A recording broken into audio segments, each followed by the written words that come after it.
여러분 절대로 이력서는 조작을 하시면 큰일 납니다. 안녕하세요, PD입니다. 오늘 이야기하고 싶은 것은 일본 회사에서 사람을 채용을 하는 4가지 구분에 대해서 이야기를 해드리겠습니다. 자기가 일본에서 일본 회사를 입사를 하거나 아니면 한국에서 일본으로 입사를 할 때 어떤 구분 속에 들어가는지 포지셔닝을 확실히 하는 게 좋겠죠. 일단 4가지를 알려드리겠습니다. 첫 번째는 신졸 채용이 있습니다. 신소츠 사이오라고 있습니다. 이거는 이제 회사에 대학교를 졸업을 하고 바로 어느 기업에 입사하는 경우를 신졸 채용, 일본어로는 신소츠라고 합니다. 두 번째가 기소츠라고 있습니다. 기졸이라고 있습니다.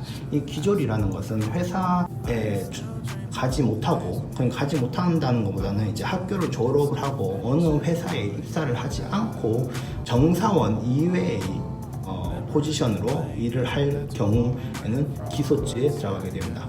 그러니까 자기가 몇 년, 졸업은 3년 전에, 2년 전에 했지만 지금까지 정사원으로 한 번도 기업에서 일한 적이 없으면 여러분은 기소츠가 됩니다.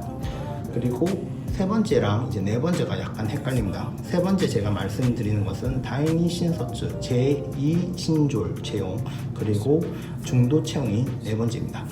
세 번째 다이니 신소츠 제2 신졸 채용이라는 것은 여러분이 학교를 졸업을 하시고 어느 기업에 들어갔지만 그 기간이 짧게 일을 하시고 회사를 그만두실 경우 다이니 신소츠 안에 들어갑니다. 그러니까 예를 들어서 여러분이 회사에서 1년에서 2년 정도 일을 했다. 그리고 그 회사가 거지 같거나 아니면 그 회사가 망했거나 여러 가지 이유로 퇴사를 하고 다시 일을 찾게 된다고 할 때는 그 구분이 제2 신졸 채용, 다이니 신소츠 안에 들어가게 됩니다. 그러니까 한국에서도 일을 1년만 했다, 한국에서 일을 2년만 했다, 아니면 일을 반년만 했다 할 경우에는 다이니 신소츠로 들어가게 된다는 점 유의하시길 바랍니다. 그리고 네 번째가 중도 채용입니다. 아까 말했던 다이니 신소츠랑 중도 채용은 뭐가 가장 다르냐고 하면 바로 기간입니다. 자기가 어느 회사에서 3년 이상의 정사원으로 일을 했다고 치면 여러분은 주도 사이오, 그러니까 일본에서 중도 채용으로 입사를 하게 됩니다. 그런데 회사에 따라서 이 다이니 신소츠랑 중도 채용에 대해서 굉장히 구분이 애매한 경우가 있습니다. 그러니까 딱 3년만 일을 한 경우, 아니면 2년 반을 일을 하고 그만두고 회사를 다시 찾는 사람은, 어떤 사람의 경우에는 중도 채용으로 하고 어떤 사람의 경우에는 다이니 신소츠로 가는 경우도 있습니다. 그러니까 회사마다 조금씩 다르니까 조금 확인을 확실히 해 주시는 게 좋습니다. 옆에 보이시는 그림은 채용 웹사이트에서 나오는 그림인데, 여기 보이시죠?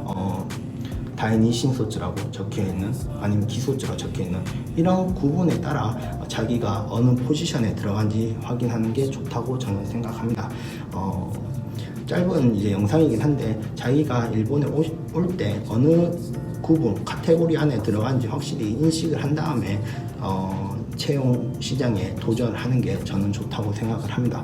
그리고 한 가지, 여러분 절대로 이력서는 조작을 하시면 큰일 납니다.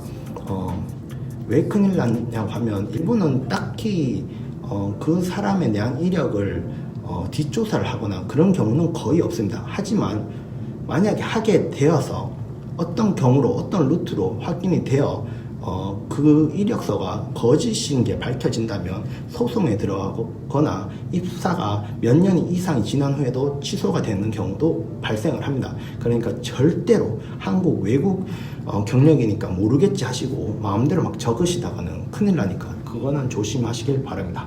오늘도 여기까지 PD였고요. 좋아요와 구독도 같이 눌러주시고 궁금한 점 있으면 또 밑으로 남겨주시면 제가 또 답변을 드리도록 하겠습니다. 오픈 채팅도 있으니까 항상 열려 있습니다. 항상 오시길 바랍니다. 오늘도 여기까지 PD였고요. 좋은 하루 되세요. 그리고 안녕.